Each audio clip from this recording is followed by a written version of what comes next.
The following is a KPB Media Works production.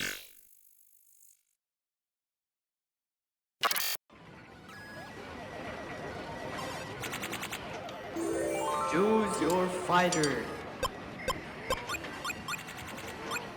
All right, we are back with another episode of KPBCast. This is KPB Rodimus Prime. I am once again filling in for Positively Ralph, aka KPB Raphael.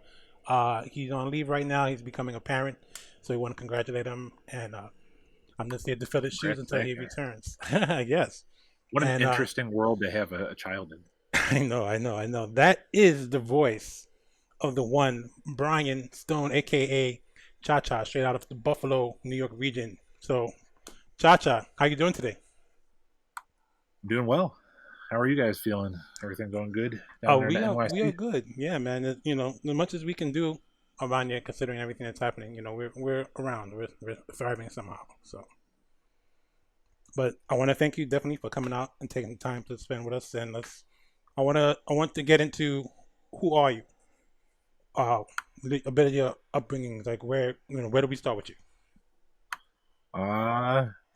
I start way back. It's like kind of like FGC lore that nobody knows my real age, but I was an arcade rat, and I was like very into hanging around arcades all the time. I know Rod, you used to live in Buffalo, so I don't know if you lived here in the 90s. No, I had a brief year and a half. Like I lived here. Okay.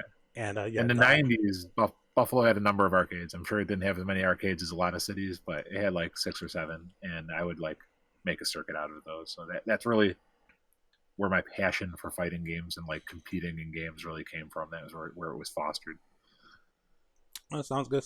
What was the first fighting game you touched that you could say changed your life towards this path?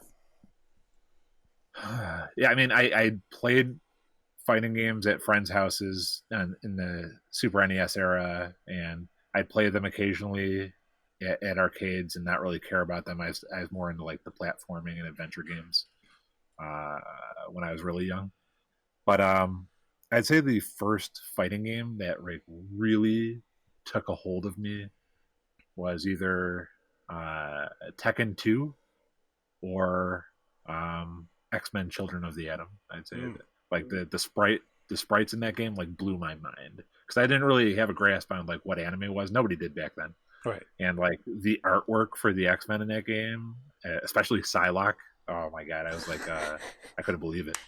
Yeah, Psylocke is definitely very well animated in that game. Her sprites. But yeah, that's an interesting game. Usually when people talk about their first fighters, Street Fighter 2 or Street Fighter series is always I played those, but I just didn't really care about them. Right.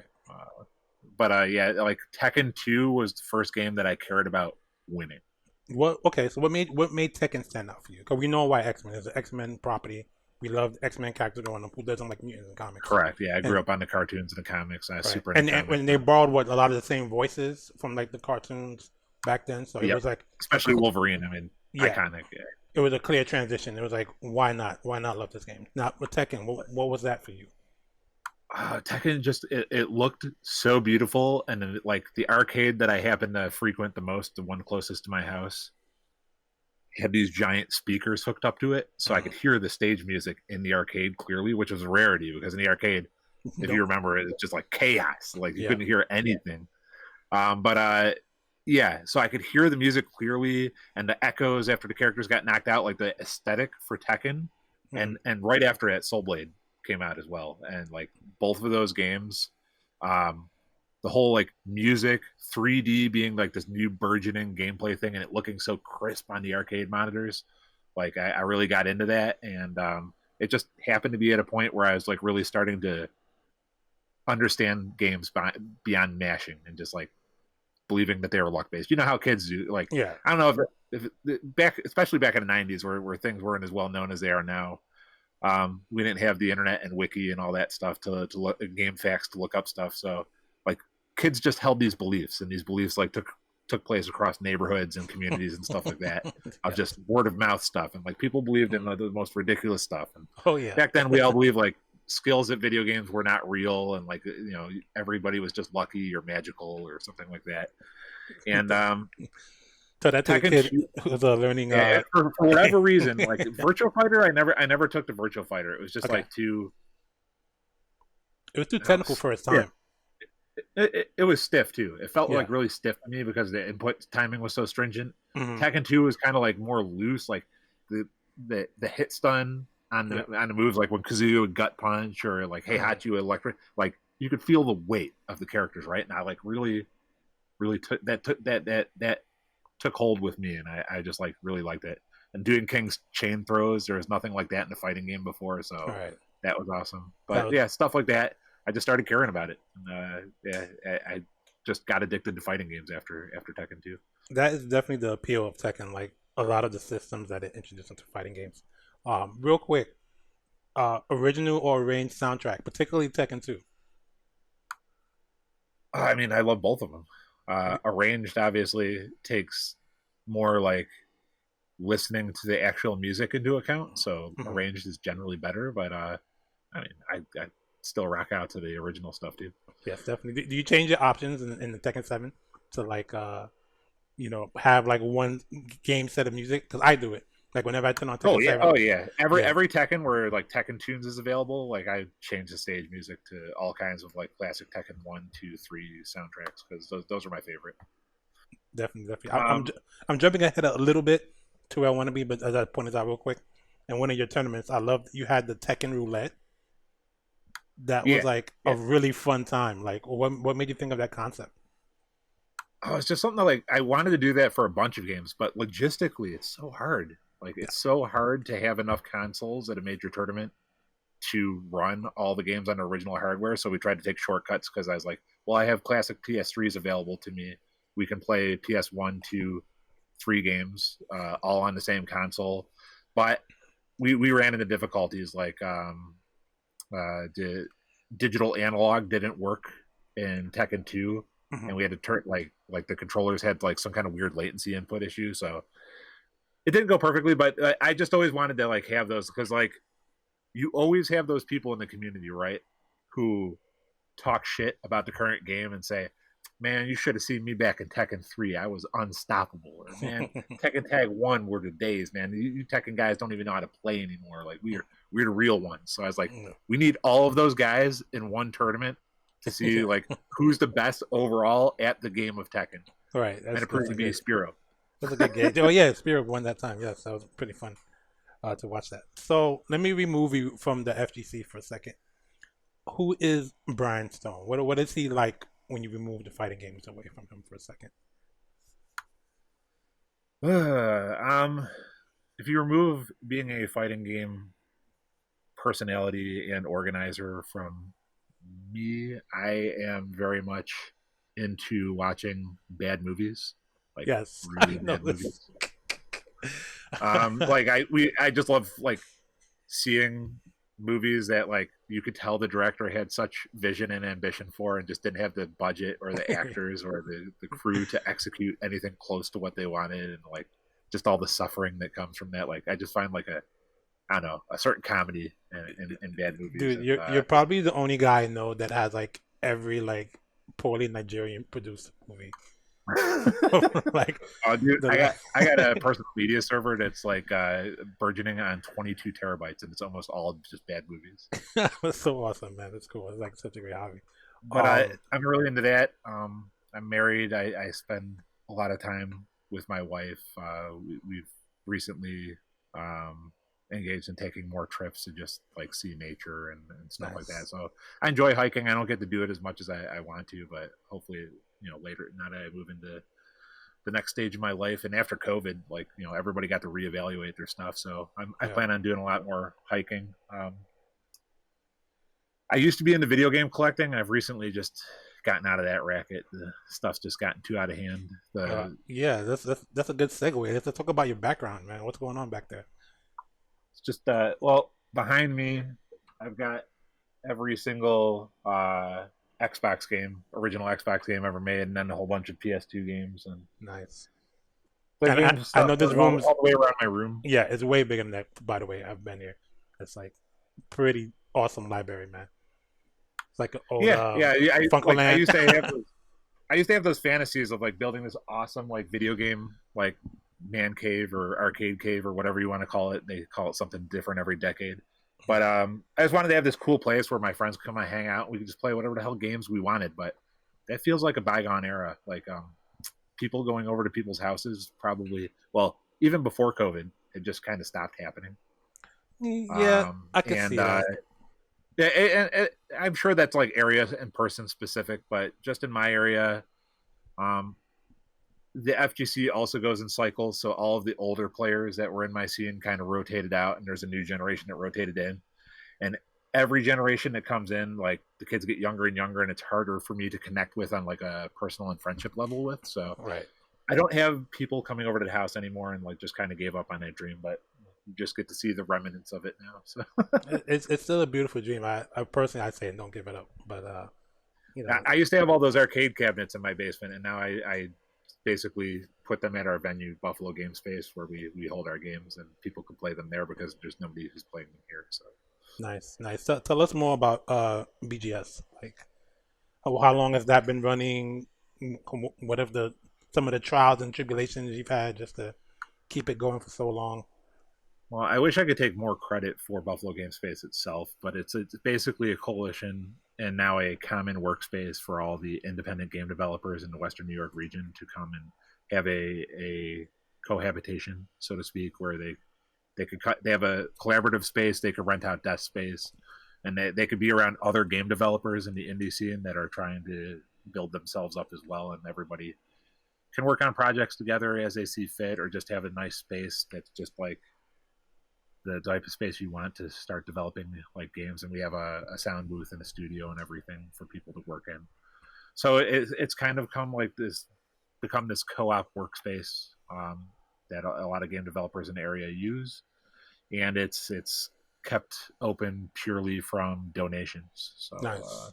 Nice. we're probably going to be having, like, obviously COVID's taken its toll on that aspiration, so we're probably going to be having a fundraiser later in the year, probably around November for it. So If you have any anybody links, like definitely yeah, share of with course, us. of course. We'll I definitely hit you post guys it. up with links. Yes. Of course, following me on social media, of course, everything that goes down in Buffalo gaming wise, I pretty much post about. So Nice. We'll make sure that everyone gets that information before we leave. perfect. You can definitely see that. So that being said, are you guys working on a fighting game by any chance? There was a person working on kind of like, I'd call it like a dive kick type like game where it was like Okay. very rudimentary, Very minimalist. Yeah, and it was based on just like almost like turn based, like you have to guess what your opponent's going to guess, kind of like a Yomi type Okay. feature. All right. And I have not heard anything about that project in quite some time, so there's nothing major being developed fighting game wise at the studio. Okay. Although there is a couple of highly successful games that have come out of there recently. So can you share? Finger, Yeah. Freedom Finger, and then one of our guys, Quasi, just got his game dropped on PSN and Xbox, Shotgun Farmers, and it's had a lot of success. I don't know if Nice. you've heard of it, but Shotgun Farmers. Yeah, I gotta look that up. got some interesting mechanics in it. Like you shoot these scatter guns, and then if you miss, the bullets turn into seeds and plant new guns and stuff like that. It's kind of interesting. That's wild. Shotgun Farmers. Wow. Okay. Definitely gotta look up that title. But yeah, there's a lot of interesting games have been developed in Buffalo, ones that you wouldn't expect. But yeah, I don't know who would want me talking about their games, and I don't really have any promos prepared for them. So if you're interested, I can definitely post up some lists of games made in Buffalo. Of course, man. That's throw it at everybody that way. Awesome. Okay, so we were speaking earlier before we came on, and you said there was a Buffalo scene before college and after college. So can you elaborate a little bit on that? So you're a teen now, right? You're into these fighting games. You discovered Tekken. You discovered the Namco game Soul Calibur. What's next for you? What happens next? So at that point, I take the natural progression of the Scrub, the story that we've all heard. I become the best player in the group of my friends. I become the best player in my high school. I become the best player in my community that I could find, which is just like local arcade trolling. Mm-hmm. And so I have this ego built up in me where I think that I know more about the games than everybody else, and I want to show that. Okay. And I want to have tournaments to prove that, because in my mind, growing up watching The Wizard and Legends of the Hidden Temple and all the other video game shows and stuff like that, I was like, you've got to have a contest with a prize in order to prove your supremacy over people. And nobody was providing that in my area, so I felt like I wanted to get in on an initiative like that. And of course, I was a kid still, so like I had all these grandiose dreams of like making things more elaborate and lavish than they needed to be. When we could just have a tournament, just show up, pay $5, and split the pot. Like I always tried to make it more than that, but I convinced the owner of one of my local arcades, which is called Putt Putt. Yeah, is a miniature golf place, to let me start hosting tournaments on Saturdays there, and they would all be in fighting games because those are the easiest games to determine a victor, right? Like you didn't want to do any score attack things, or things where people could use exploits or secret codes to bypass things, which existed in the arcades back then. Of course, yes. People know that. Yes. You can cheat at arcade games. A lot of arcade games have built-in cheats. A lot. And there's some of them are intentionally built in. Real quick, I just want to touch on something. You mentioned The Wizard. Did you know that that movie is also called Super Mario Bros. 3 Nintendo Direct? No. As a troll. Yeah, I found out the other day. Yeah, like just 2 days ago, as a matter of fact. Someone mentioned that. Yeah, that's also known as Super Mario Bros. 3 Direct, Nintendo Direct, because the game was shown before it actually got released. And if you go back and watch that movie is so ridiculous and unbelievable, and like, kids traveling across the country, like yeah. But yeah. So that movie, like, really just it came out at a time where I wanted to believe that was possible. Like, and like that always like that took hold in my heart. Like, I wanted to be a video game champion. And I did win my regional qualifiers for the Blockbuster World Video Game Tournament. Nice. That was the one that had NBA Jam at the end of it?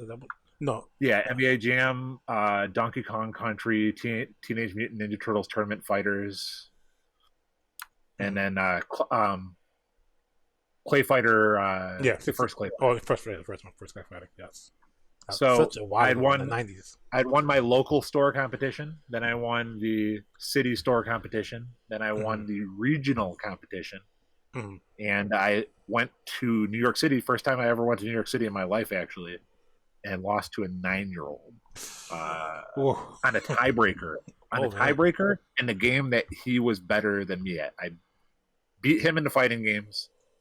And they had the tiebreaker be a banana collection and on a random stage in Donkey Kong Country, which he knew vastly better than me. Donkey Kong Country was my worst one.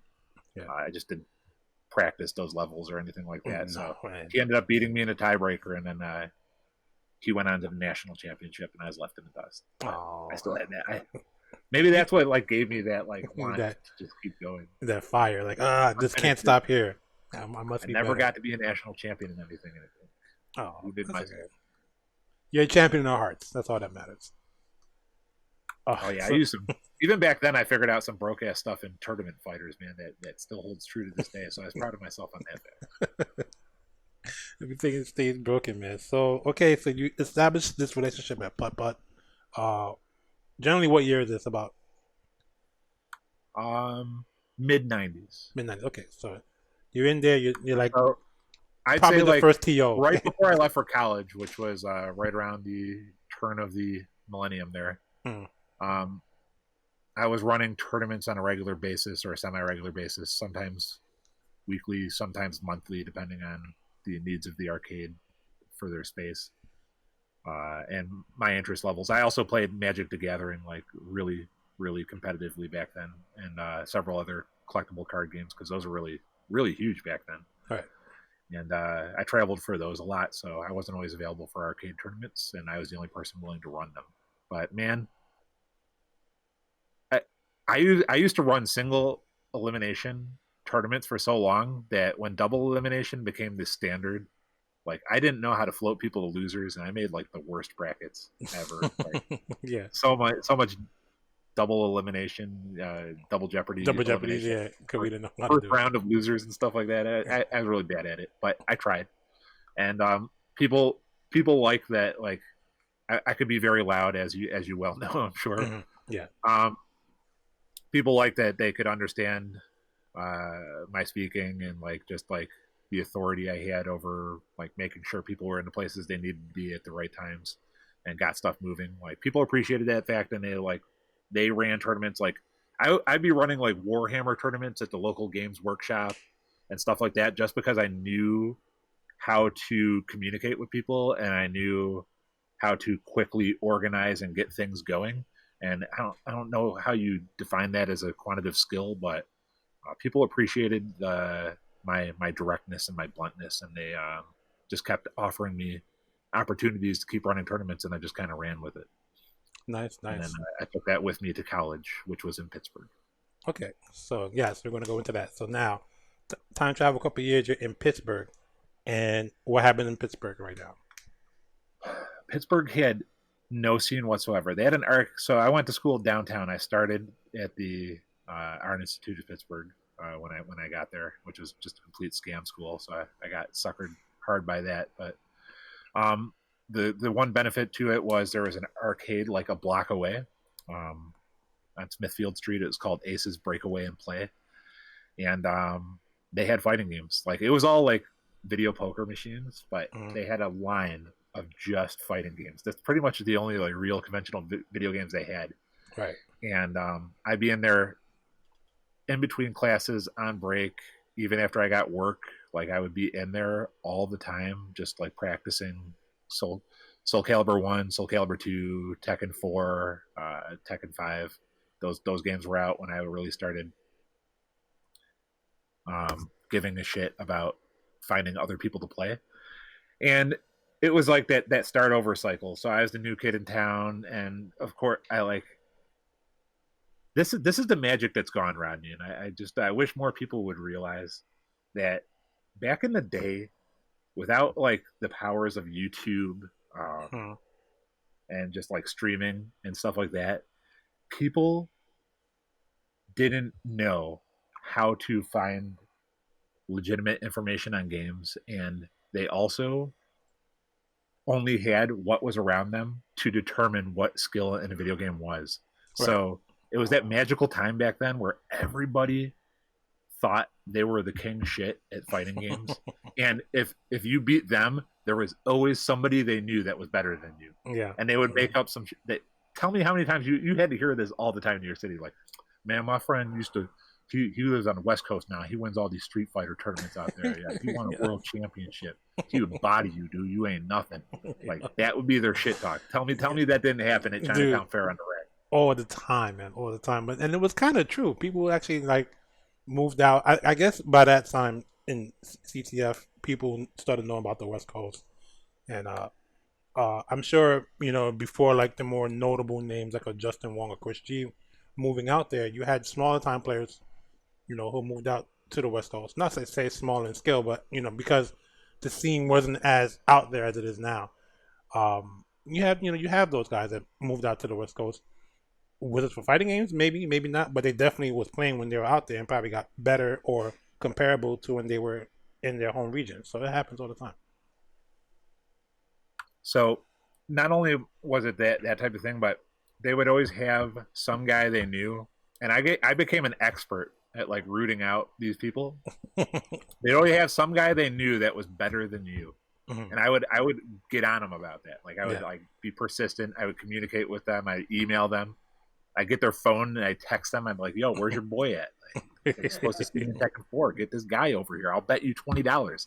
Like, I became really adept at making people put their money where their mouth was, and that's kind of really like a divisive, toxic strategy. But back then, that was the only way I could convince people that one, like your skills aren't real until you prove it and beat somebody for something other than bragging rights. Right. And then two, like like people don't care about proving things to you until you make a wager, right? So I was always back then I was like a really, really big time shit talker, man. I just talked a bunch of shit. But through that process, I discovered that I was really good at communicating and like keeping all these people in communication with each other. And like, I was really into introducing like, oh, dude, you play this game? I don't really like Virtual Fighter. I don't really like CVS2 that much. I know. But anyways, but it's like, um, I would introduce players that played games that I didn't really care for to each other, so that us people in Pittsburgh could get better overall. Right. And then I started running tournaments at the Aces Breakaway and Play because the guy thought it was like the greatest idea. He gave me the key to the machines and everything, and that was a perfect time too because we all just started buying arcade sticks. Like I had the gray Namco stick with the yellow buttons. You remember that one? Yeah, definitely. For some reason, I really took the Soul Calibur in particular on our arcade stick over a pad, just because the Dreamcast pads were so whack. Right. For playing fighting games, like I would play like crab style, and then I switched to thumb style for certain moves, and it was really uncomfortable. Did you have did your scenes have like on the Soul Calibur 2 cabinets like the developed Conquest mode or whatever it was? Oh, dude, Conquest was like my shit. Yeah. I had a dominant Ivy that would do nothing but Criminal Symphony and Summon Suffering, and 2-2B into 6-9B. But yeah, Conquest. I don't want to get sidetracked with all the Soul Calibur 2 caveats and stuff like that. Like Soul Calibur 2 is like really where I started to like become like a community person online as well. So I started running arcade tournaments. I started networking everybody in Pittsburgh to coordinate and meet at places, at university, like anime clubs, stuff like that. Like places that had space and people with similar interests, because a lot of anime club people were into video games. Like gaming and anime went hand in hand early on. It still does for the most part. True. Yeah, true. So I would go around to all the local universities and see if they'd be willing to like host games after the anime meetings or give us space to host tournaments, and start doing that all around Pittsburgh and just coordinating people. And then I took that mentality to the official forums for Tekken Saibatsu, for SoulCalibur.com. I eventually became the head administrator for SoulCalibur.com and started running tournaments, helping coordinate tournaments, building communities. Like I took that knowing people in Pittsburgh and getting them to meet other people in Pittsburgh that had similar interests to them through fighting games, to getting people I know of in certain cities and certain regions and matching them up with other people in certain cities and certain regions that were near them and helping them build communities. And like that's really what I became known for. It was mainly through Soul Calibur, a little bit in Tekken, less so, because Tekken Zaibatsu had like a lot of strong personalities already doing the community building thing.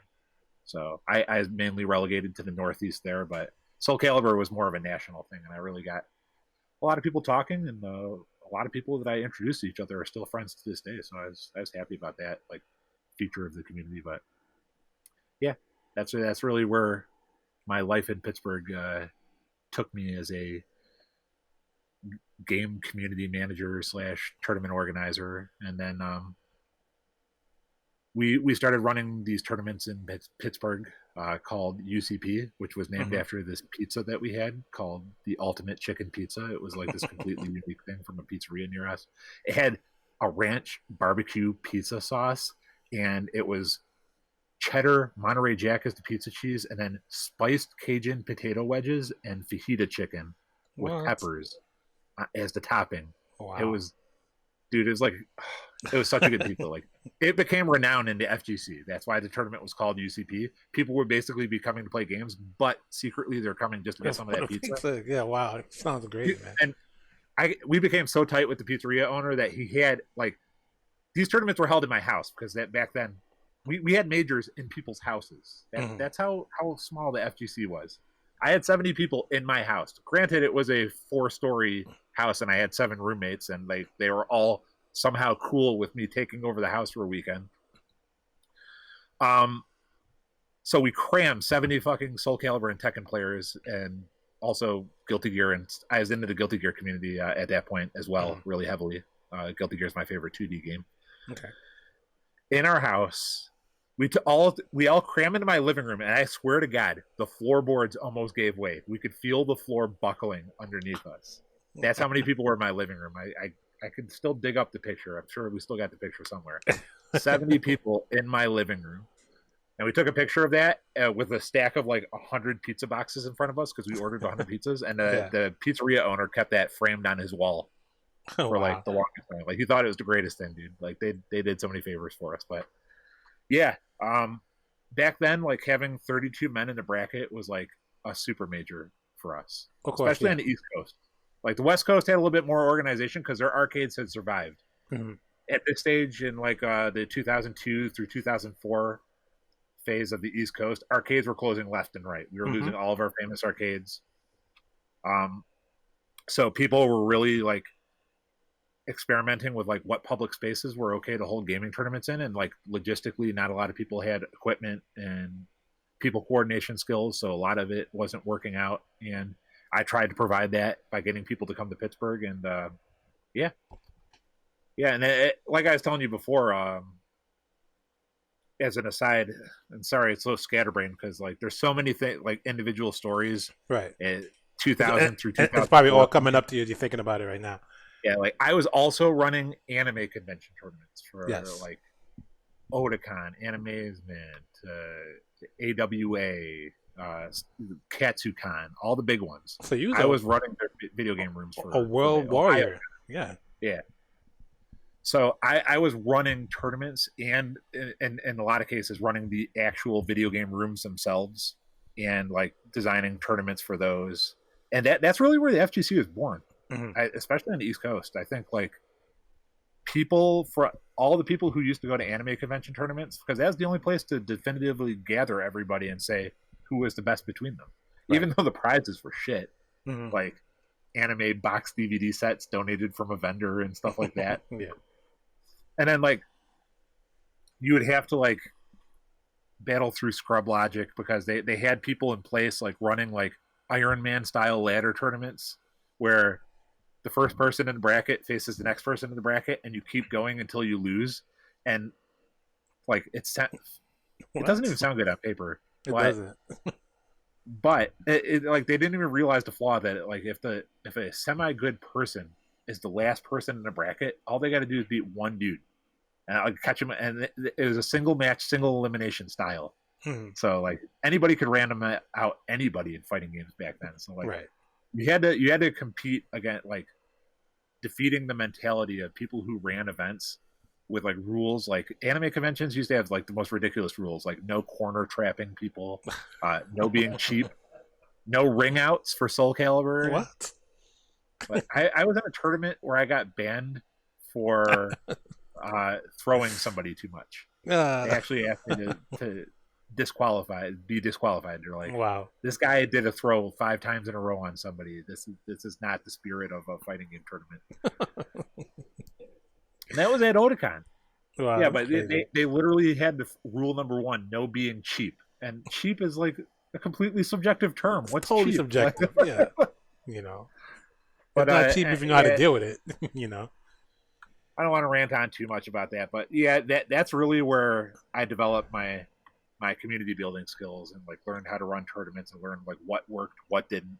And it was a lot of fun, man. I made a lot of lifelong friends like coming up that way in the FGC, and I still see a lot of them in the FGC doing operational stuff to this day. We're going to jump ahead a little bit and obviously go like before COVID, everything. So you're this established TO, you're out of the Northeast region. What's it like right now in the current state? Let's say before COVID.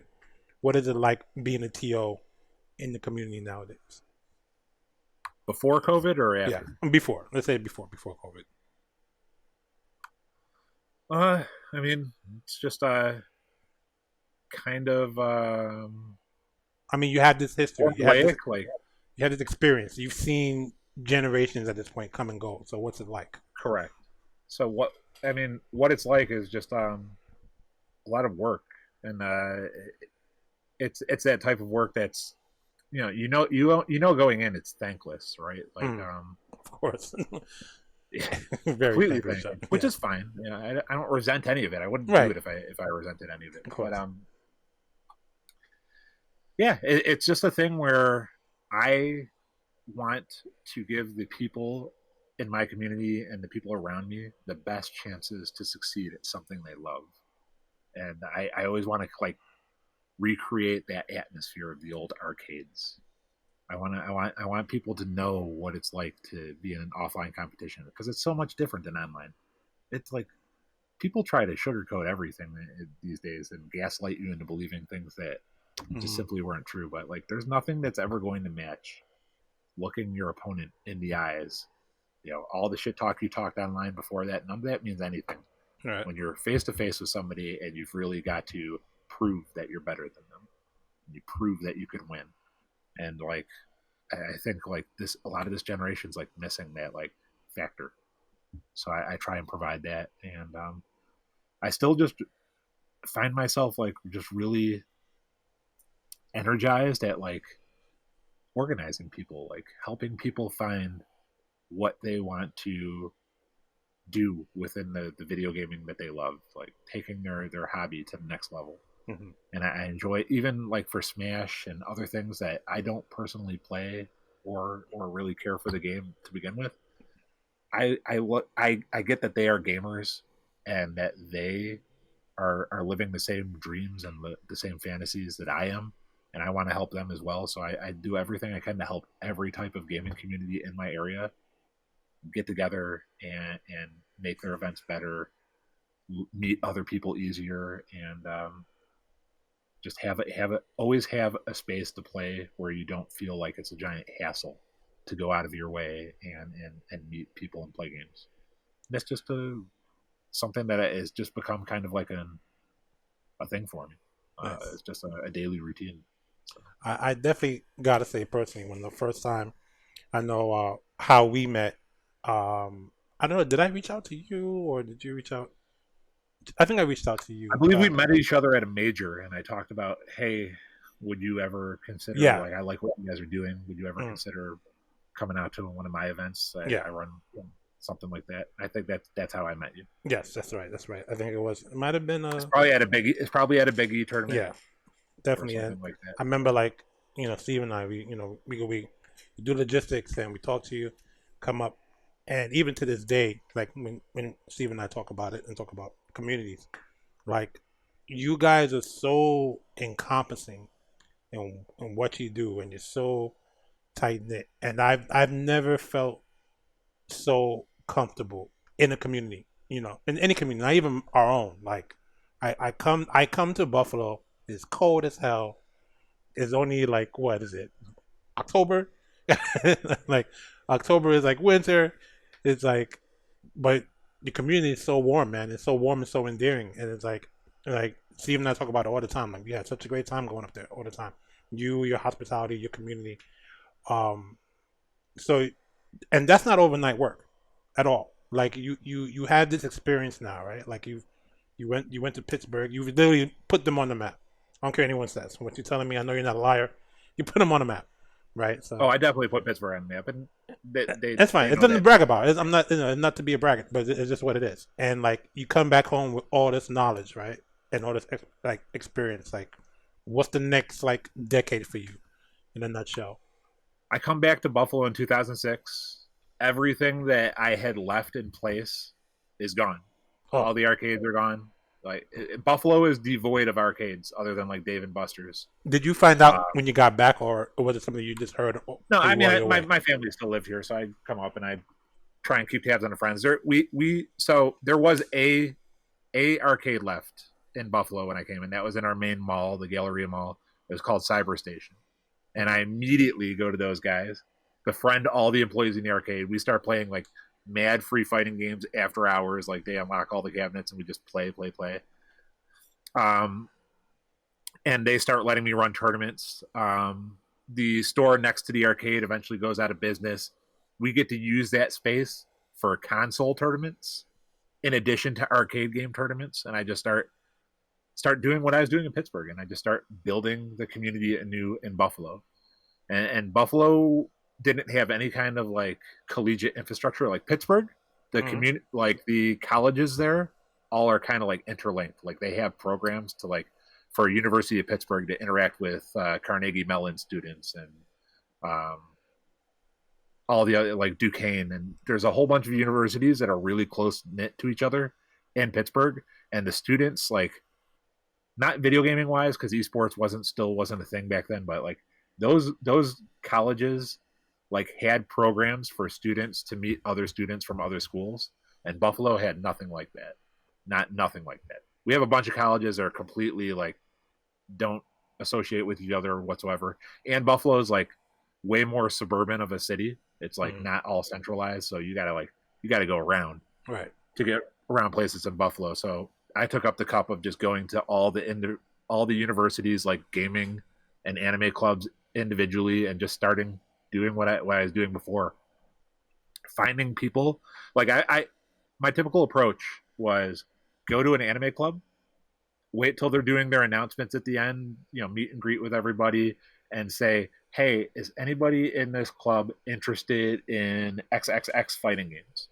Like, I have a group. We love to play these games, and we're looking for more players. We're trying to run tournaments, stuff like that. And occasionally, somebody would like raise their hand, like, "Oh, dude, I've totally played Tekken," or "Oh, man, I love Guilty Gear. I've never been able to find players for Guilty Gear." I'm like, dude, we meet up here on Tuesdays, start coming out, and I would email these people. I'd keep reminding them. Like, I was really good at just managing the information and like keeping on top of people. And 99.9% of the time, and I want like all the people who are trying to build communities now to know this, you're going to feel like a failure, but you're not failing. Like 99% of the people don't care. They'll because you're in your face and you're talking, they'll agree to what you're saying. Like, oh yeah, dude, I totally want to play Tekken. They don't really want to play Tekken. You're going to fail 99% of the time. You're working for that 1%, because if you keep grabbing every year those 1% of players that actually want to get better at the game and want to go to tournaments and want to compete, you need to really just stay on those people and like learn who's a bullshitter and who's not a bullshitter, and just concentrate on the people who are not bullshitters, and just extend the invitation to everybody. And then eventually you keep getting this one guy from University of Buffalo, this one guy from Damon College, this one guy from Buff State, and you're slowly building a group, but every single one of those guys is dedicated to the same vision that you are. And and then when people see that you have a group of like-minded dudes all doing the same thing and having fun, then the casuals start coming around like, whoa, you guys got like 30 people here playing these games. That's cool. I want to be a part of this. That's when you start getting the casuals. But when you're building that community, focus on the guys who have returned the communication saying that they're serious and have showed up to a gaming session. They might not show up again if you don't contact them, but like, stay on those guys. So and this kind of puts you in like this kind of like this Godfather, like Buffalo goat status. If that's the case, like who are your favorite children, quote unquote, in the community? Who are the ones that have like helped to grow, stuck around you, like whether they're here today or not? This is the thing. Like, I'm completely transparent with my community to a fault. Like, people don't like how much like real I am most of the time, because I don't do any behind the scenes like shit talking. If I want to shit talk somebody, I'll do it in public, and I want to get it out there, and it's not the best way. I'm not saying that's the best way to do things, but I just there's nothing wrong with honesty. Sometimes it hurts, but it's honesty. Yeah. Well, people don't like that aspect of me, but for the most part, it's worked. And when they see that you're being honest, and they see that you don't have a hidden agenda, and they see that you're not trying to exploit them for money, which is a big problem with a lot of small communities, is they'll have a guy coming in just trying to make money off of a tournament or stuff like that nowadays. So you got to show them that you're not one of the snakes in the grass, and that you're genuinely just trying to keep something going. And they all generally, like you said, like you felt very like the community was like all interconnected, and like they're all on mission, right? Like, everybody was all about like showing how cool, chill, and friendly our community was, and how much we love playing games. That's all I really want anybody to do. Of course, we've had like ambassadors. Most of our players that turn really good end up being like great like promotional material for us. Like Joey Fury's blown up, magnificent. We had a Street Fighter player back in Street Fighter 4 who's godlike in almost every game he plays, named Jug. Like he got noticed all over. He's known as Galmaru now. He's like the number one Bison online and the number one Nash online. Nice. He like he's not a big social media person, but like when people see a skilled player who's super friendly and they want to know how that person got good, like they would just say, I play together with my community all the time. Like we get together and we keep grinding, we keep trying to get better, and we keep pushing each other to get better. Right. And yeah, I had every single generation. There's been guys who have stepped up and like just like repeated the mission statement of the community to everybody. And like as soon as everybody sees that everybody is on the same page and the people that they're having fun with believe that the community is worth supporting and worth continuously coming out to and building friendships through, sky's the limit. So it's just I don't really want to say that any one particular person had been any more help than the other. Everybody in the community has been great for the most part. Yeah. And we do really good at like weeding out the bad seeds, people who bring toxicity and stuff like that. We tell them that the type of behavior and mentality is like really not welcome, and deal with that on an individual basis. But like, yeah, the community itself is just like done great. Like once you build it to a point, like it kind of like takes care of itself. Like people understand the mentality, they understand what they're signing up for. And that means that I did a good job if everybody understands that right when they start coming to games. So yes, you definitely did a good job on that. And I used to remember when my team would enter tournaments and it'd be a bunch of us, and like I used to hear little murmurs like, "Oh, look, it's a football team, coming." And then I met you, and every time you come to an event, you literally have a squad coming down in the blue and black, and they're playing everything, and it's like, oh my God, like such a huge community. Like, so what is that about? What is Buffalo FGC like? Is there a membership? Does someone just walks up to you one day and says, I want to be this down? This is the best part about it. Like, our guys look like they're sponsored players, right? Right. But it's really just their pride in the community. Mm-hmm. Like, I would say that's probably my best accomplishment is like, people want to represent the Buffalo fighting game community because they love the community. Right. They love that it represents where we're from, what we're about, and that we're here to play games and that we're actually good at games. Pay attention to us. Like that was always my mentality, and that's how I built my community. And my players believe in that. Like they bought the jerseys with their own money. Like I didn't even develop the jerseys. Like one of my players just caught lightning in a bottle and found a jersey company. He's like, hey, do we want to do community jerseys? And everybody at that time was just like, hell yeah. And they took the ball and ran with it. Like I definitely helped push them in the right direction, but I'm never like telling people to do something. I'm just proud that they did. I'm happy that they did. And yeah, they're willing. So they know that since we're small and we're completely grassroots, we don't have a business supporting us. We don't have a rich benefactor. I'm not independently wealthy myself. So we don't have the resources to put up money and just like attract players with money. So we have to attract them with something else. And that's like a sense of camaraderie and a sense of community, a sense of belonging, right? Belonging to a fighting game community because you like fighting games and you appreciate seeing other skilled players commit to improving their craft. And that's it's really what it's all about. And I think we are the only like real community that represents themselves without a sponsorship, right? There's a few. You're definitely like pioneering in that regard, and especially when it comes to successful players. I know some of you guys have taken names across the board over the years for sure. With that being said, can we get into how Rumble in the Tundra started and the whole like the blue buffalo logo, the name? I guess because it's cold. Like, how did all that get going? That was just me trying like. When majors started popping up, I very badly wanted a major in Buffalo. Buffalo is not a great city for esports or anything like that. There's not a lot of. It's like an old school city. Like all the business here is done very old school. Like there's companies willing to sponsor your event, but they're willing to give you like product. Like we'll cater your event, or we'll give you some signs for free or something like that.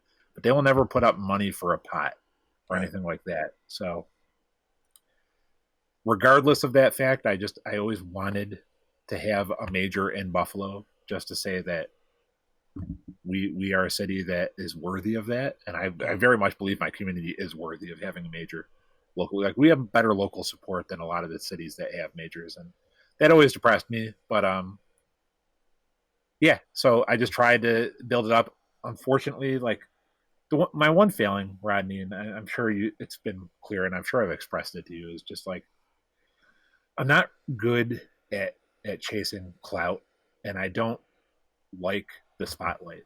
Like, I shy away from it. Like, I want to make sure everything's run perfectly, but I don't want to sit there and in the spotlight and take credit for it. And that has worked against me to get to the highest levels of like organization. Like, since I'm not an after party, I've never gone to an after party at Evo, even though I've been to 15 Evos. Right. I don't hang out, rub elbows, and name drop. Like, I'm all about getting the job done, making sure that the problems still exist are being taken care of at the event, and that the players are taken care of. Because the one thing that I hate about majors that I'm not involved with is just like how like lost and despondent some of the players feel from their experiences there, when the staff doesn't treat them right, when something's confusing and they get eliminated because they didn't know where to be at the right time. Right. I want to make sure that nobody ever has to go through that at my events. And I so know I'm always working in the background to make sure. You and I personally, of course, many events that we've worked together has seen this.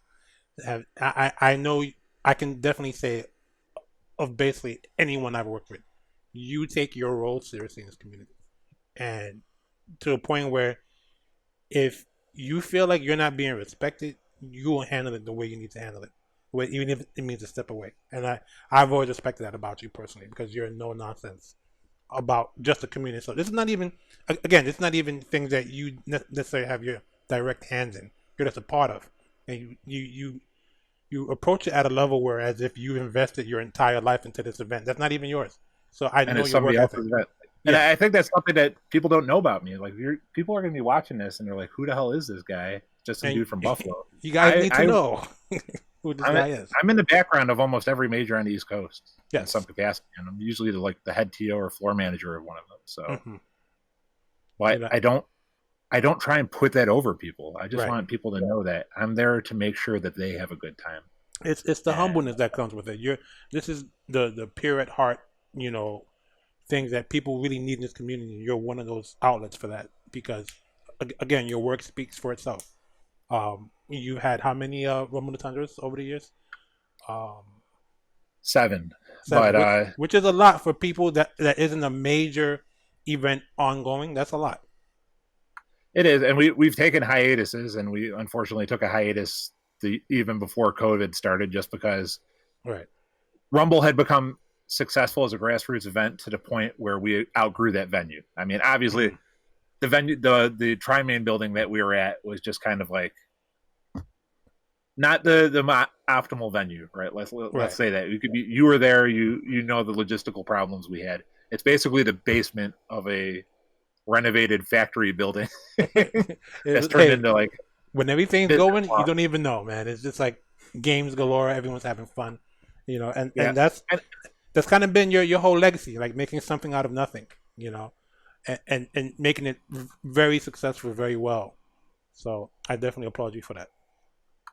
I appreciate it, and I don't ever not appreciate the praise, even though if I don't like sit out there and talk about like how I should be praised, or like sit there and like banter online about like the success and the things that we're doing in the community. I just want everybody to know that, like, if you've attended my events or you've just told me that you've had a good time, it's supremely appreciated. Of course. And I'm not really good at outwardly emoting, especially like happiness. So, it's just I just always wanted. It goes back to the art, like how we started this conversation. The arcade environment was something that was very near and dear to my heart. It took place in my formative years. It like became a part of my identity, and I always wanted to preserve that for the future generations, especially when I saw it being eradicated. I mean, we're living in a generation where there are players in our community. The majority of players in our community have never even set foot in an arcade. Right, like an Real actual bustling arcade, quarters on the freaking bezels. Not Dave and Buster's like Yeah, redemption center. no, Like, no way. Like, who got next? I can't move back. I'm a big dude. When I used to play on a cabinet, I took up space. So, and out of courtesy, I have to play like on the side, just to make sure my opponent has all the room to get his butt beat and have no excuses. So I miss all of that. That's just a fun thing that was part of that. This really all I want. I just wanted to keep that going, and like I didn't ever want to. I don't even know the best way to put it. I just didn't ever want to like sell out, like try and turn it into a profitable business, because I wanted my players to always feel like you are responsible for your own success, and like getting together and facing the best players in your area in a no frills environment is the best way to foster that. Just keep grinding, keep playing each other, and just have fun doing it and become friends. And when you form friendship with people in the community, like you want them to succeed as much as you want you to succeed. Of course. And that's what I hang my hat on again in the community. Is like all my guys, they pull for each other. My Tekken guys pull for my Street Fighter guys, and my Street Fighter guys pull for my Mortal Kombat guys, and like they're all together, and it's a great thing to behold. Like that's what I'm definitely proudest of. Now I know you speak from a humble place, but I gotta say you definitely I personally feel you've been recognized somewhat for your efforts. You were involved with Red Bull, right? In terms of the tournament, yeah. So how did that come about, and what did that lead to? I was asked to come run brackets because they liked how I was running brackets at, I think it was Defend the North. Mm-hmm.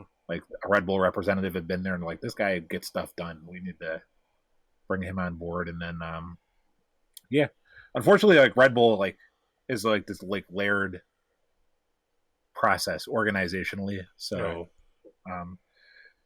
they wanted to work with me, and like I presented ideas to them immediately for doing something in Buffalo. Unfortunately, like marketing wise, it just wasn't like, I don't know if you knew anything about the Red Bull regional split, like how they handle their esports stuff in regions. Very little. I probably part of it on a very small even scale. Though Buffalo, New York is in the same state as New York City, we are counted as a different region. They had us in Boston's region. So we were considered the Northeast. New York City and the tri-state area down there, that was its own thing. What's faster to get to from where you are? Is it faster to get to Boston or faster to get to New York City? Oh, New York City by far. So why? Boston? That makes no sense. But okay, go ahead. That's another thing. Like Buffalo just has this like weird, like disregardable reputation and just the American psyche, right? Like people remember us for blizzards and like choking Super Bowls and oh my god, in the 90s and chicken wings, and they're like, they don't know anything else about Buffalo. They're like, Buffalo is a nothing city. Get it out of my face. I don't want to think about it. I don't want to talk about it. Yeah. So I've had to deal with that a bunch. But yeah, it's like when you approach a business person about developing a partnership, and like their mentality is always like profit minded or market share minded, or like promotional minded, right? So and you can't blame them for that. That's their job. But like they look at Buffalo and they're like, there's nothing here. Like, I can't do anything with this city. I can't do anything with this city. Like, and even though we got a for the size of city that Buffalo, New York is, we got an incredible amount of players. That's just, again, that goes back to the work that I did, like the hustle going after everybody. And again, and not just players, talented players. The players are not the most valuable resource. The ability to market and get companies to invest in a product is really what has taken over. And that's how Red Bull treated it. So instead of giving us like our own big Red Bull event that they were going to come and like run, they ended up giving us and this is what you wanted to talk about, right? The Red Bull qualifier where they gave us a qualifier with a unique prize. We're the only community to ever get this prize from them.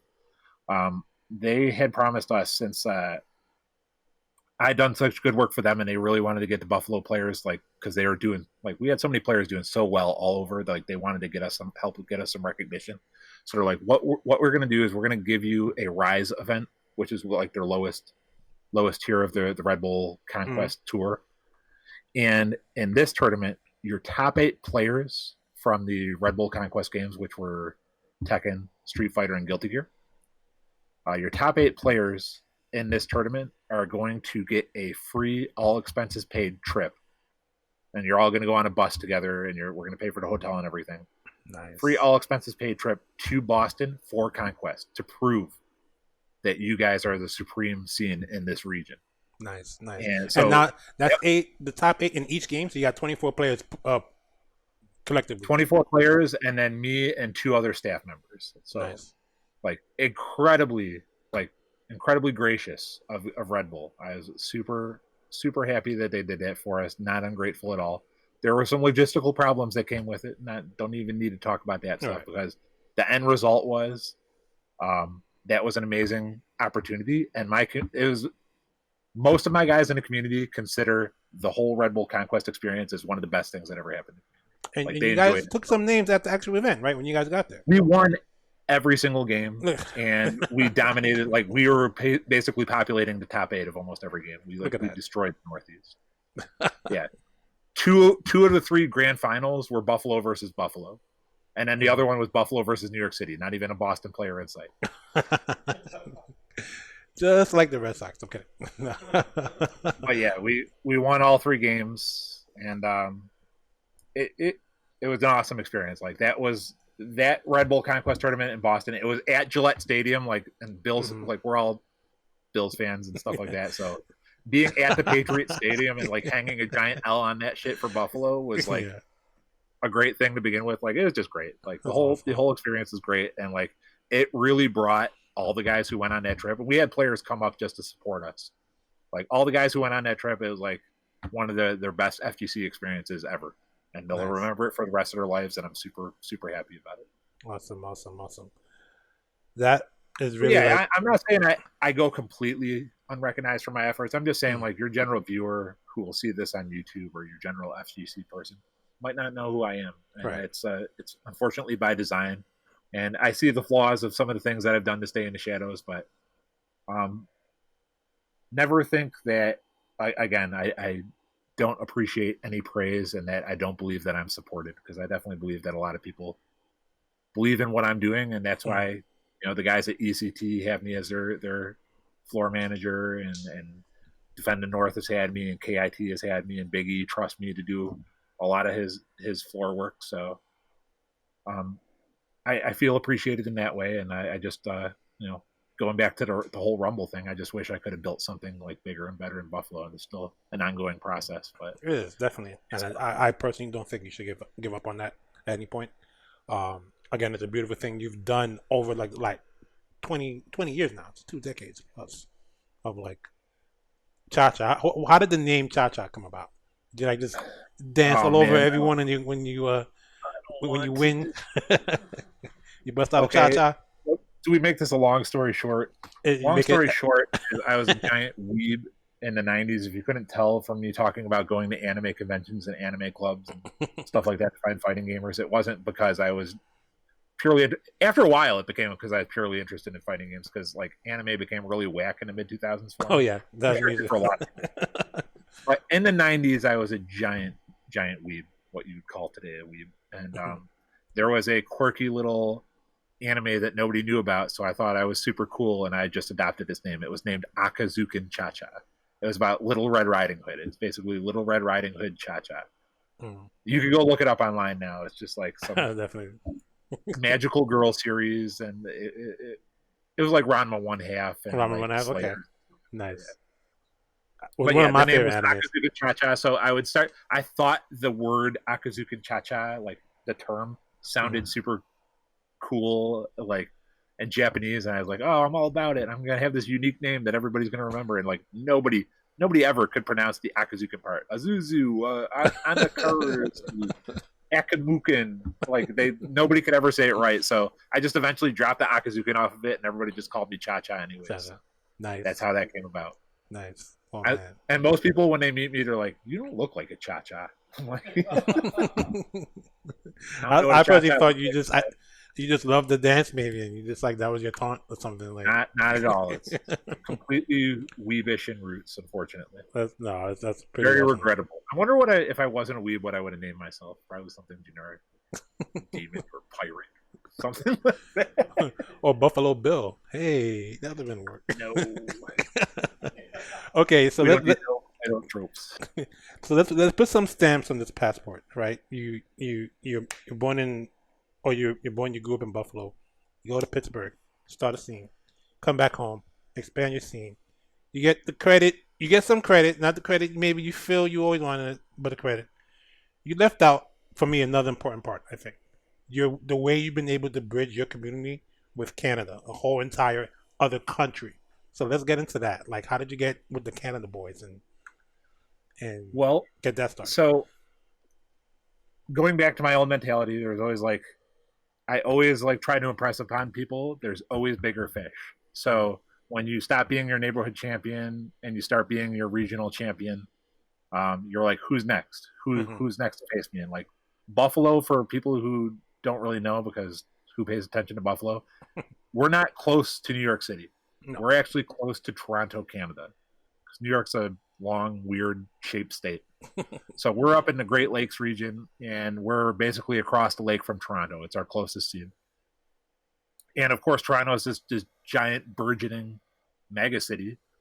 And it's only an hour drive for us to get there. And it's very easy for us to cross the border. I could get an enhanced license and just drive across the border. I don't need a passport or anything. Very easy. So it's not a problem for us to travel there generally. They still had arcades when I came back, and I was still very much into the arcade scenes, and I would talk with the Canadian players there. I was big in the Soul Calibur community. They had a Soul Calibur community that was on the come up. Like, they had a lot of players up there. So I was very interested in seeing like how good they were and like what I could do to get them to come down to my tournaments and what I could do to get my guys up to their tournaments, so we could start having an exchange of knowledge and skill and just kind of like build a hype. And I'm like, every scene needs a rival. Right. Every scene needs a rival. And we just chose the largest geographical threat to Buffalo, which was Toronto. It's the easiest to get people to. Now, I did a lot to get like Pittsburgh. Like Pittsburgh and Cleveland guys come up here all the time too, because we're very close to those two cities. Right. We're within 3 hours of each of them. So we have like, I did my best to like know how far gamers were willing to travel for a single day game or a single weekend game. So I concentrated on like building up the region, and like in order to get good player crossover, you have to like show support for their scene. So I'm not like that's where I feel like a lot of organizers fall short. They're only thinking about building their scene. And I'm like, well, in order to build my scene as a region, I want to make sure that all these other guys are on the right track and getting the help they need and getting just help in general, organizing these players like I have. So that's where people started to notice me, right? Because I go up to Toronto and like, you got to go after your guys like this. You got to get them playing here. You've got to like push these players in the right direction and keep communicating with them and get them to post on forums and stuff like that. Because that was all foreign concepts in 2006 to people. So that's really just how it came about. And I ended up forging like a lot of good friendships with like Neo Russell and a bunch of the other, head guys in Toronto. And me and Russell early on understood that shit talk was the language that the FGC talked. And like, we were really good at like pushing people's buttons. So we just do this friendly shit talk and like, make Canadian jokes, and they make American jokes. Like, don't bring guns and knives to our tournaments. Like, we play clean up here and stuff like that. Really innocent stuff. And, yeah, so we'd start jawing at each other online, and that got people interested in like bearing witness to like what was going to be the result of that rivalry, and it just grew from there. So you have like when you've been around FC for a while, you look at different regions, and different regions have allegedly their type of style, right? Like, you go to East Coast, New York scene, we're considered laid back, lame players. We lame out everything for the win. West Coast is more considered very aggressive, over the top aggressive. learn how to block type players. What was the first kind of style you noticed about a whole different country? Now you're in Canada and you're dealing with Canadian players. Before you really guys got integrated, was your styles much different than each other in terms of competitive play? Oh yeah, like so the Canadians were like we used to make fun of them for playing too polite. Like the big problem that we felt like the Toronto scene had, and like Buffalo, especially in Street Fighter 4, which was like the big first crossover game that we had, community wise. Like Buffalo would go up there and dominate. Like it was like a meme for a while. Like we would just win their tournaments and just run. They would just play with an automatic respect. Like they're like, oh, these guys came up from America. They got to be good to come all the way up here. Like they didn't realize that it was nothing for us, right? They thought this is international competition, and they like ceded us so much respect. So like we kept on trying to like say like, man, you got to play dirty, play like you're playing online, play like you gotta win at any cost. Like that used to be their big thing, is like they would just give you so much respect that and we were known as like the aggressive, like we did stuff that was not real and disrespectful and stuff like that. and that also helped like fuel the rivalry, especially like shit talking during matches and stuff like that.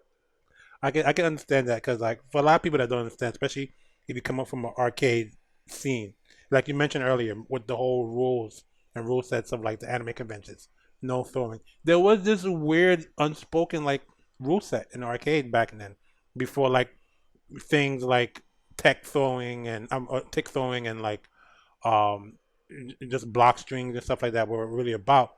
There were just some things that were frowned upon. If you got thrown by someone like more than twice in the match, you might get upset, and especially on those days when you didn't have there's no teching throws or anything like that. You're playing these old school fighters. There's like no centralized rules whatsoever. Right. So they had like this weird honor, and honestly, the best players in those communities were the ones that ignored those rules, because they would produce the win at the end of the day. Correct. And that, like we were, so since Buffalo again is like just a like non-entity to a lot of people on the major world scale, they would know that Buffalo is in New York, so therefore we're probably like New York City. So like, people would always treat us like we were New York City players, which I think is a good thing, somewhat, right? It's a level of respect. You don't, New York has its level of respect anywhere they go. So, I guess I always wanted to distinguish us from that. I hated being like paired up with them, because they would always claim our successes too. Like, yeah, New York, yeah. No, don't claim us now, right? Yeah, you don't. Oh man, I was like, Buffalo and New York City have nothing to do with each other. They never come to our stuff. We never go to their stuff. You know what?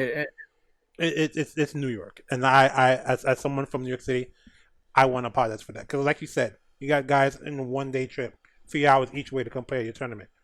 These guys here in New York City, one, they don't even drive, most of us, and then two, if we got to be on the train for more than half an hour, it's too much. It's like, oh my God, I got things to do. So that's just the nature of New York City, and that's the way it's always been.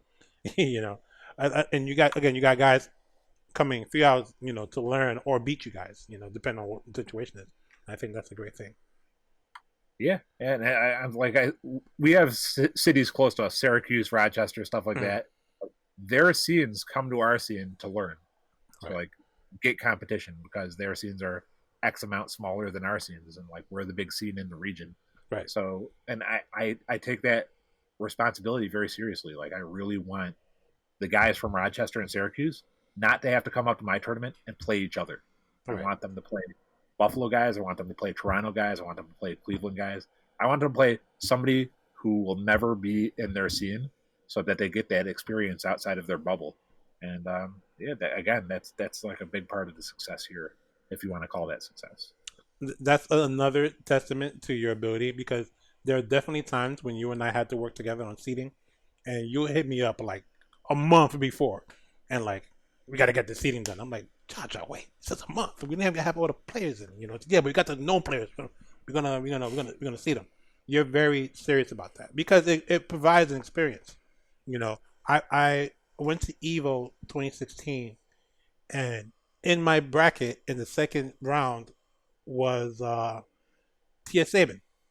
I'm like, I'm in the same city. I don't want to fly across the country to play this guy in the second round when there's like a whole universe of players coming to Evo. That's crazy to me, And And I know something like your tournament would never have that happen because you're very particular with your seating.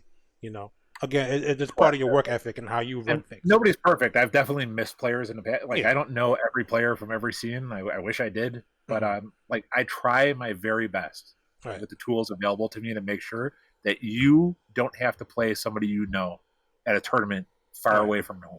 Right. Why would you ever want to do that?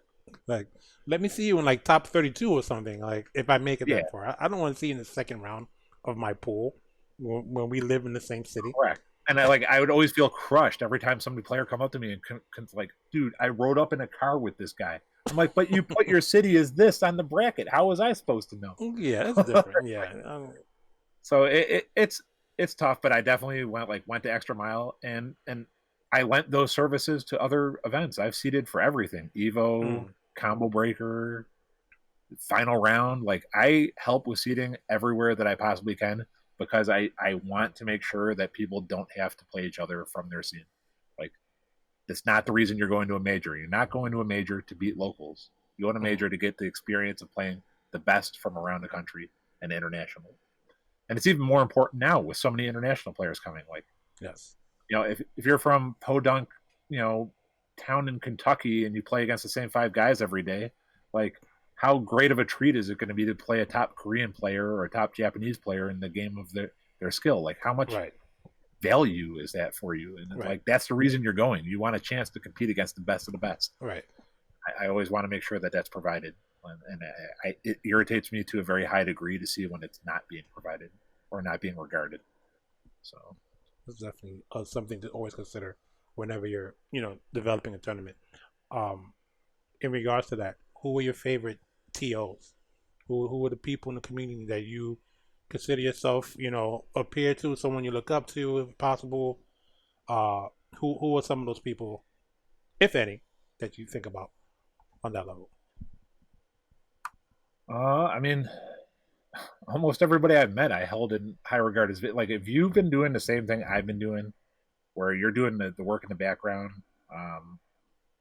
and not like trying to like come off as this like esports playboy of a tournament organizer, like you have my profound respect. Like like I go way back with Big E. I love E.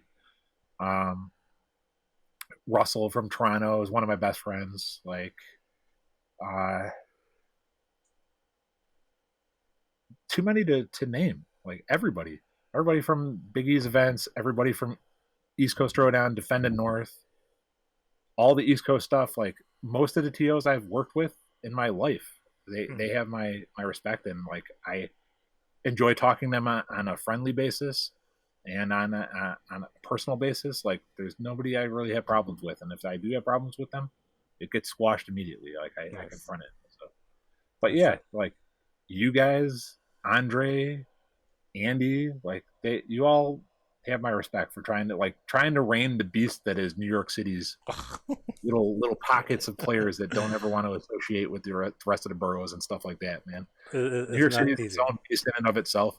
I wonder how well I would do if I were to try and take on New York City if I lived there. But it would be a much more massive undertaking. It would, but we would definitely need someone like you to make some dent into the situation that is in New York City for sure. But yeah, any TO that's just trying to get their scene to a better place, to get their players organized, man, like I've got your back. Like, and I think almost all of them know that by now. And anybody who's tried to get something going beyond their town or regionally, like I've run into them, and I definitely like right away will give them any information they need and like give them suggestions based on what I'm seeing in their scene. I have no problems doing that. But yeah, I'd say my oldest friends are probably my favorite people who like I don't mind ever just shooting the shit with. But also a lot of the old school guys, the old organizers, they're not super social media people either. So we're not. But okay, talking is not something that's done. But like when you build a friendship on that level, like you don't need to talk every couple of days to know that you're tight. So right, of course. But and even people that I haven't known long, like Zach and Walter from East Coast Throwdown, like those guys have been fantastic. They put on a fantastic event. They care about the community, and like I haven't known them that long, but they've taken incredible care of me and like raised me up through their event almost instantly. Right. Yes. So a bunch like, of hardworking guys. I old hope and to new, get them man. on the show soon so we can bust their chops too. But, it's definitely a thing. Who is some of your favorite entertaining FTC personalities?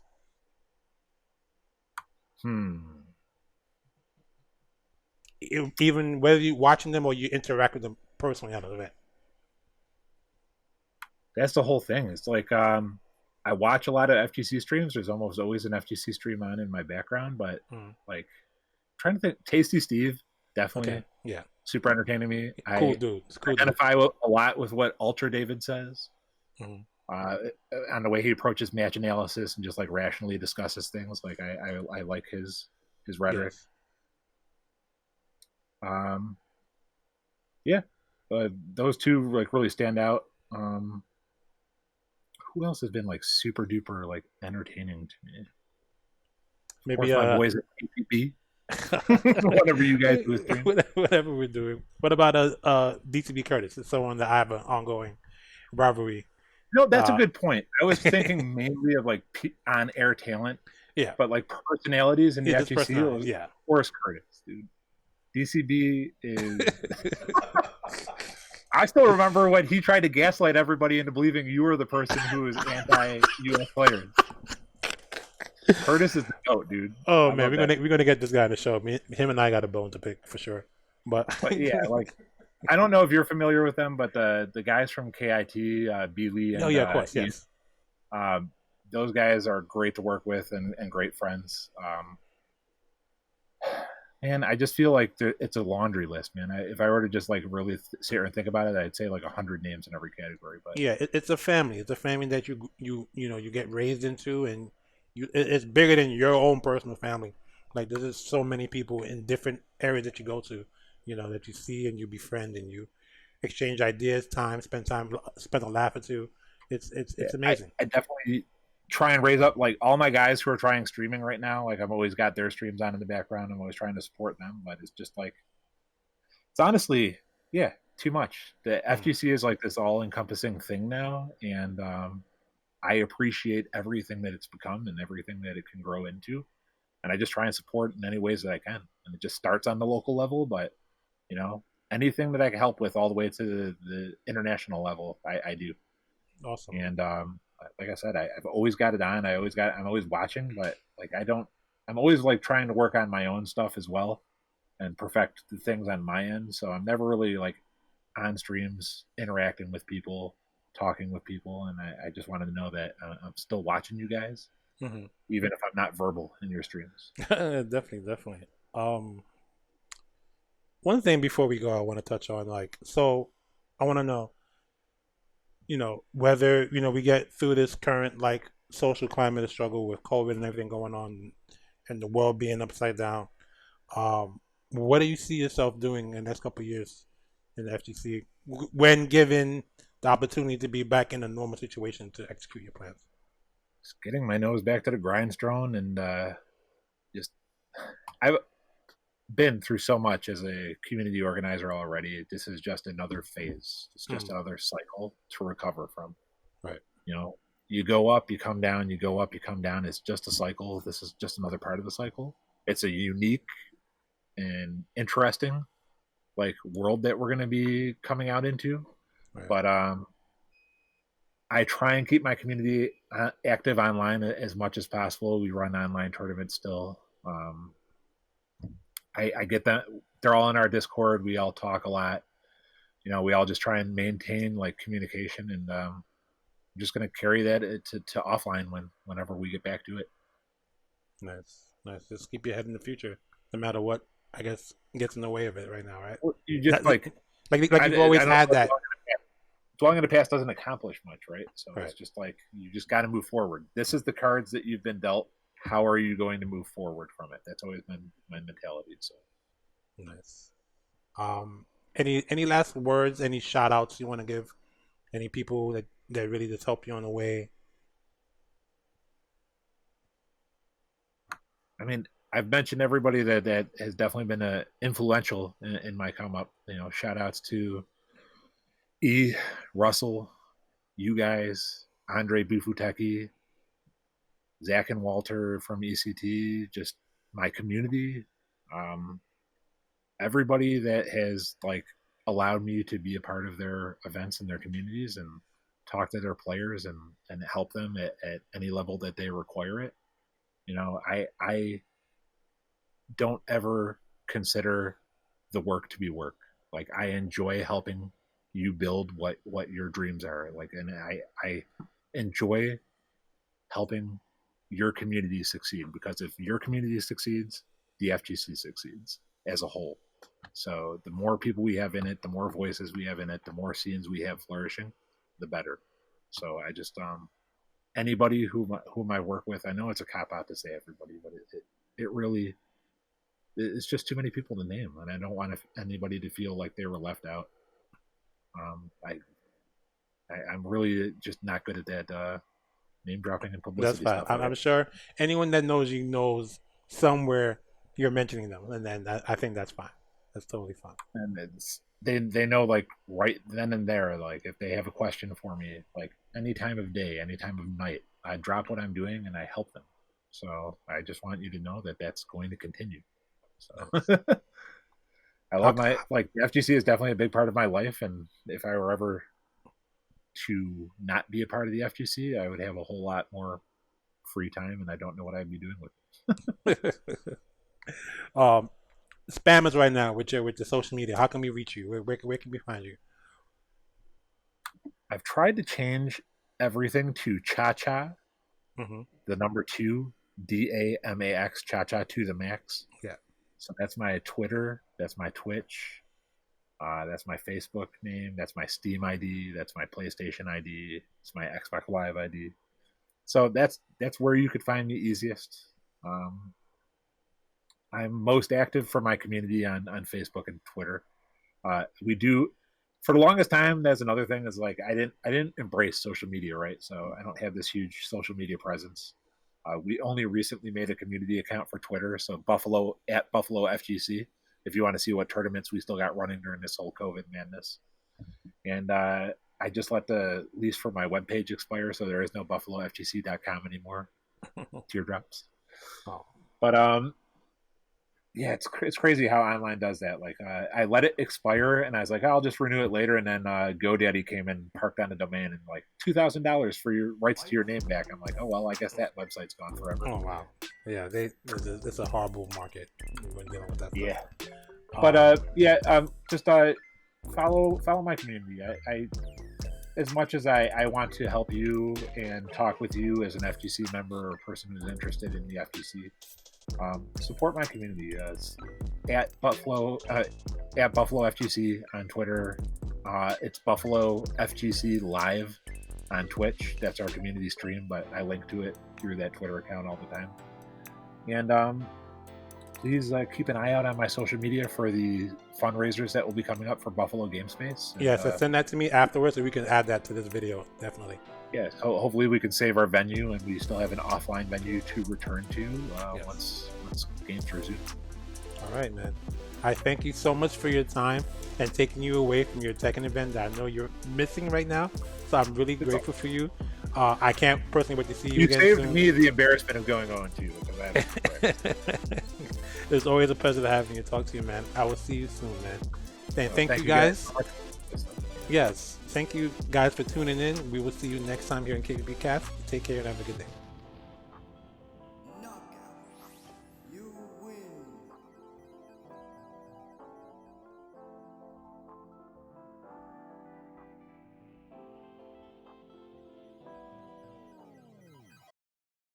This has been a KPB Media Works production.